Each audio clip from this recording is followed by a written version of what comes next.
गौतम बुद्ध की धरती से प्रधानमंत्री नरेंद्र मोदी ने पूरी दुनिया को संदेश दिया कि भारत कुछ बड़ा करने वाला है।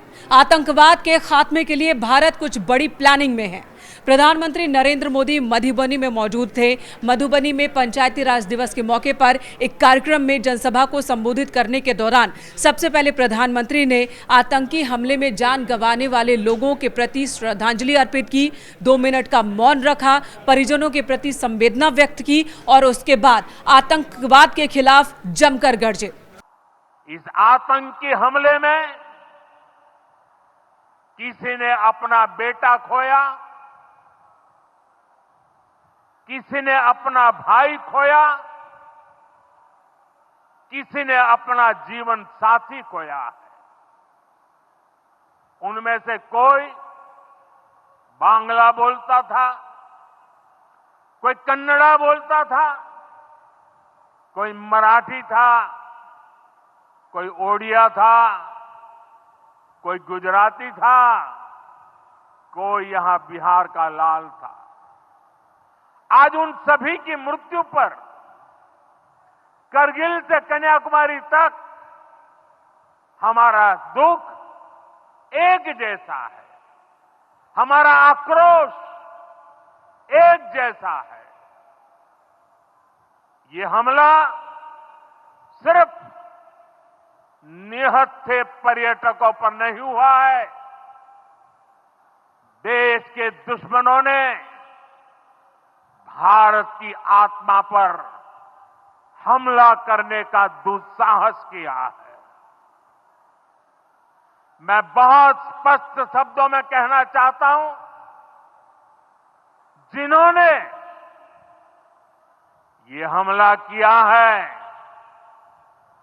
उन आतंकियों को और इस हमले की साजिश रचने वालों को उनकी कल्पना से भी बड़ी सजा मिलेगी। सजा मिलकर के रहेगी।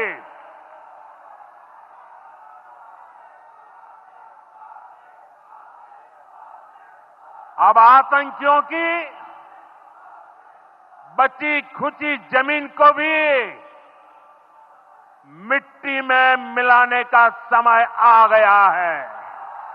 प्रधानमंत्री ने जनसभा को संबोधित करने के दौरान लगभग 45 मिनट तक उन्होंने अपनी बात रखी और इस बीच हिंदी में बात करते करते उन्होंने अंग्रेजी में भी बात रखी।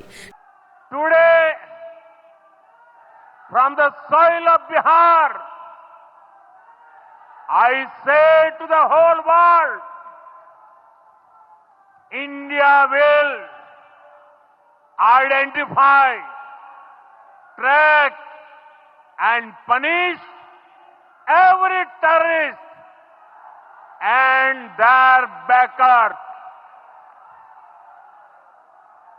We will pursue them to the ends of the earth. India's spirit will never be broken by terrorism. Terrorism will not go unpunished. Every effort will be made to ensure that justice is done. The entire nation is firm in this resolve. Everyone who believes in humanity is with us. I thank the people of various countries and their leaders who have stood with us in these times. Madhubani में प्रधानमंत्री नरेंद्र मोदी अपनी बात हिंदी में रख रहे थे, बिहारियों के बीच मौजूद थे और आमतौर पर वहां पर वो भोजपुरी में भी अपनी बात रखते हैं, लेकिन आज जब बात पहलगाम आतंकी हमले की हुई तो उन्होंने इंग्लिश में अपनी बात रखी और इसके पीछे का उद्देश्य यही समझा जा रहा है कि जब आतंकवाद को लेकर वो अपना संदेश दे रहे थे तो पूरी दुनिया सुने कि भारत इस वक्त क्या करने जा रहा है, भारत की सरकार क्या करने जा रही है और जो हमला कश्मीर में हुआ, पहलगाम में हुआ, उसे लेकर भारत की सरकार क्या सोच रही है, ये पूरी दुनिया सुने और समझे। प्रधानमंत्री ने साफ साफ कहा कि आतंकवाद का अब ये आखिरी वक्त आ गया है। जो बची खुची जमीन है आतंकवाद की, वो भी हम खत्म करने वाले हैं।